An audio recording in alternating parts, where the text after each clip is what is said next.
Ted Bundy, un serial killer si charmant.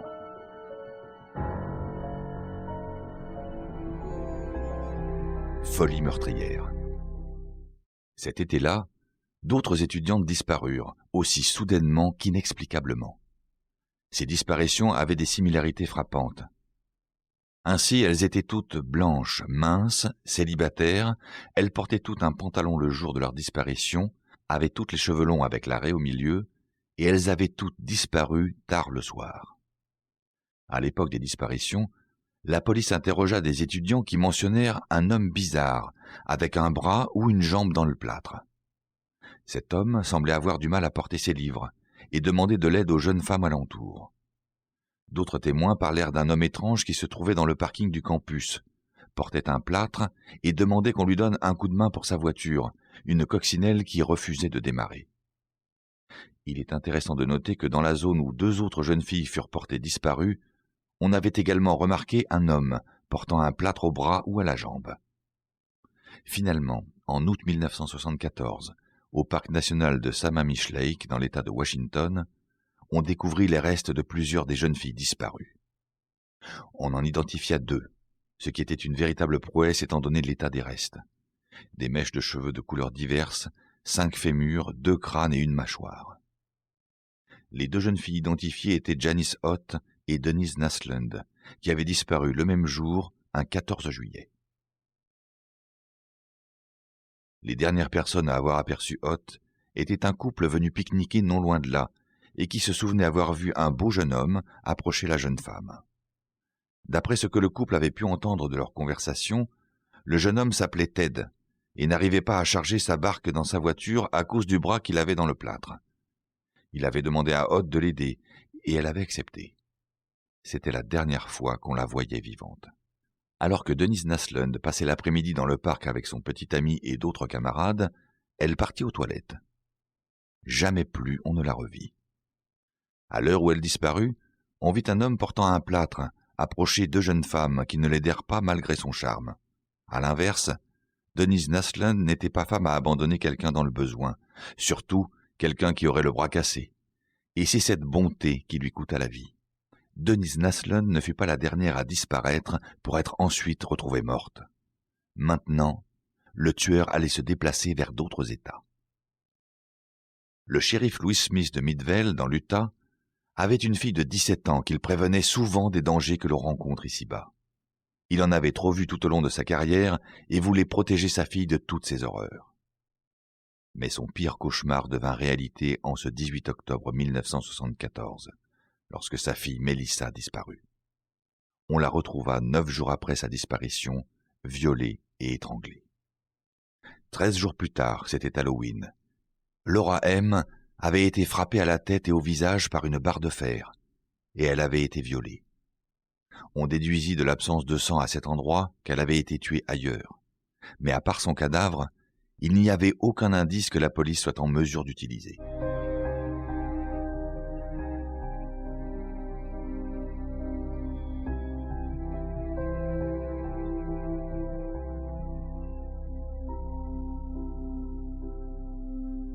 Les points communs.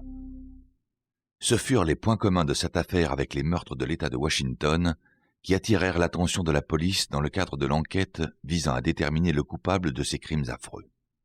À chaque meurtre, les preuves s'accumulaient. La police de l'Utah était en communication avec les enquêteurs de l'État de Washington et presque tous s'accordaient à penser qu'il y avait de très fortes chances pour que le même homme soit responsable des crimes des 2 États. Grâce aux témoignages de personnes qui avaient aperçu l'homme près des zones où avaient disparu de nombreuses jeunes femmes, la police put établir un portrait robot du tueur présumé, de celui qui se faisait appeler Ted. Le jour où une amie proche d'Elizabeth Kendall vit le compte-rendu du meurtre de Melissa Smith dans les journaux, ainsi que le portrait robot du présumé tueur, elle eut la certitude qu'il s'agissait de Ted Bundy. Elle détestait le petit ami d'Elizabeth, le trouvant faux et malhonnête, mais elle s'était surtout rendu compte que le portrait robot lui ressemblait en tout point. Au fond d'elle, Elizabeth devait bien savoir que son amie avait raison. Après tout, les croquis publiés permettaient bien de reconnaître Ted. Il conduisait une coccinelle identique à celle décrite par les témoins, et il avait des béquilles dans sa chambre, quand bien même il ne s'était jamais blessé à la jambe. Elisabeth passa un coup de fil anonyme à la police de Seattle en août 1974 pour les informer que son petit ami était susceptible d'avoir quelque chose à voir avec les récents meurtres. L'automne suivant, elle appela à nouveau et donna plus d'informations susceptibles d'aider les enquêteurs à résoudre l'affaire. Elle accepta aussi de fournir des photos récentes de Ted, pour qu'elles puissent par la suite être montrées aux témoins. Cependant, ces témoins n'identifièrent pas Ted avec certitude après avoir vu les photos, et le rapport tiré du témoignage d'Elisabeth finit par être classé sans suite. Les enquêteurs décidèrent de se focaliser sur des suspects plus plausibles, et Ted Bundy fut oublié, jusqu'à ce que son dossier ressurgisse plusieurs années plus tard. Le tueur continuait d'échapper aux enquêteurs, ce qui confirmait son hypothèse selon laquelle la police ne pourrait pas faire le lien entre les différents meurtres si ceux-ci étaient commis dans des états différents. Son comportement en devint de plus en plus hardi, et il prenait de plus en plus de risques pour approcher les jeunes femmes. Plus tard, celles qui auraient échappé à ses avants seraient en mesure de le reconnaître et de fournir des informations précieuses à la police.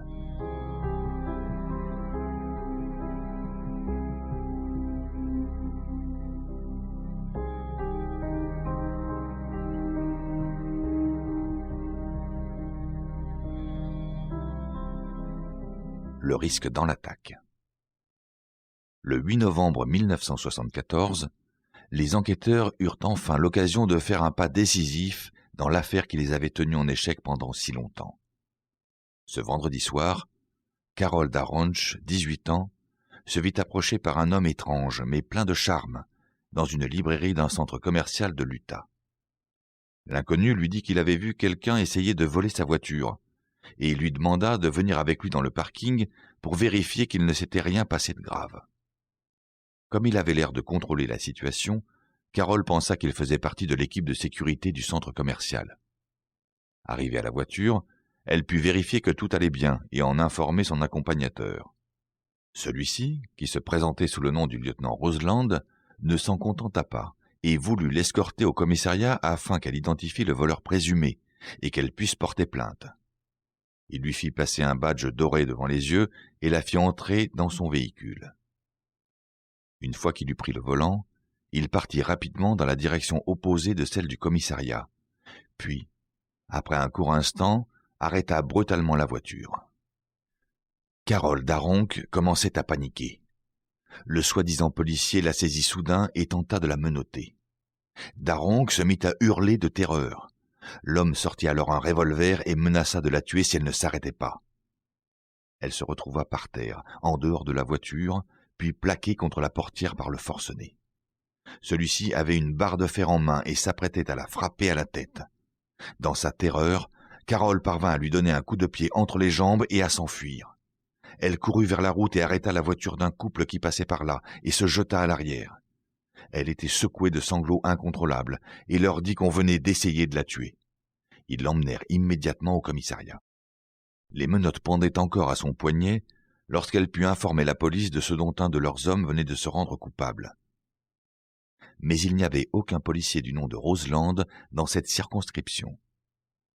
La police se rendit immédiatement sur les lieux où Carol avait dû se battre pour sauver sa vie, mais le forcené était déjà parti depuis longtemps.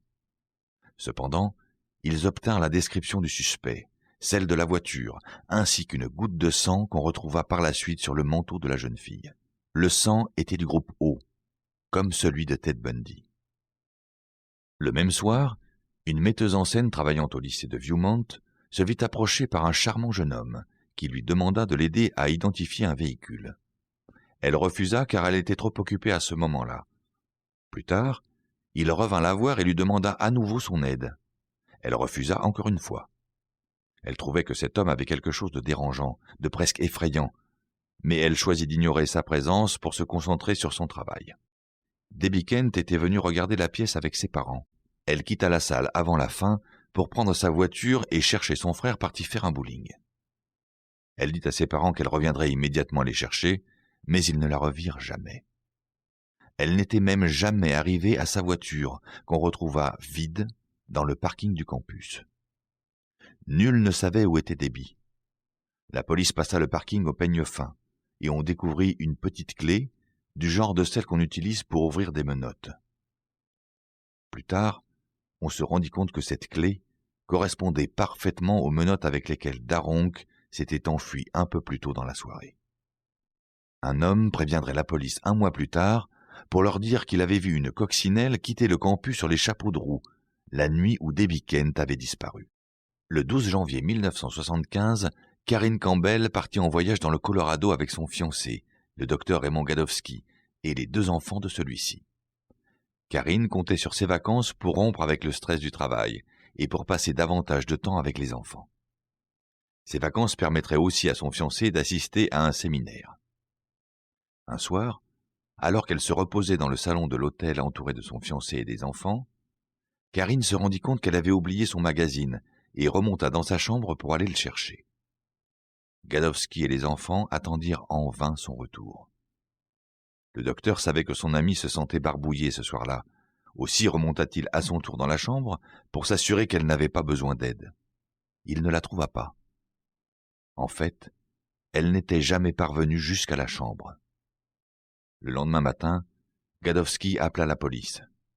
Ils passèrent chaque chambre de l'hôtel au peigne fin, mais ne trouvèrent aucune trace de Karine. Un mois plus tard, et quelques kilomètres plus loin, un moniteur de colonie de vacances découvrit le cadavre nu de Karine, gisant à quelques pas de la route. Elle avait été dévorée par plusieurs animaux, ce qui rendait la cause de la mort difficile à déterminer.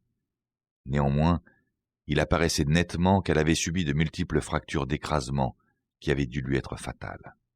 Comme beaucoup des victimes de l'Utah et de Washington, Karine avait subi des coups répétés à la tête, infligés par un instrument contondant. Les coups avaient été si brutaux que l'une de ses dents avait été arrachée de la gencive, et elle avait été violée. La mort était survenue quelques heures seulement après sa disparition. À part les restes mutilés de Karine, on ne découvrit aucun autre indice sur les lieux. Quelques mois après la macabre découverte, on retrouva les restes d'une autre femme à une quinzaine de kilomètres du lieu où les corps de Naslund et Ott avaient été abandonnés. Il s'agissait de Brenda Ball, l'une des 7 femmes disparues l'été précédent. La mort avait été causée par des coups à la tête portés par un objet contondant. La police mena l'enquête dans les Taylor Mountains, où les corps avaient été découverts. Au bout de quelques jours, on en découvrit un nouveau, celui de Suzanne Rancourt, qui avait aussi disparu l'été précédent. Le forcené, connu sous le nom de Ted, avait adopté cette montagne pour cimetière. On trouva 2 nouveaux corps de plus au fil du mois, dont celui de Linda Ann Ely. Toutes les victimes avaient reçu de violents coups à la tête, assénés par un objet contondant, certainement un pied de biche. L'enquête n'avançait pas. 5 autres femmes furent retrouvées dans le Colorado dans les mêmes circonstances. Elles ne seraient pas les dernières à succomber à la fureur meurtrière de Ted.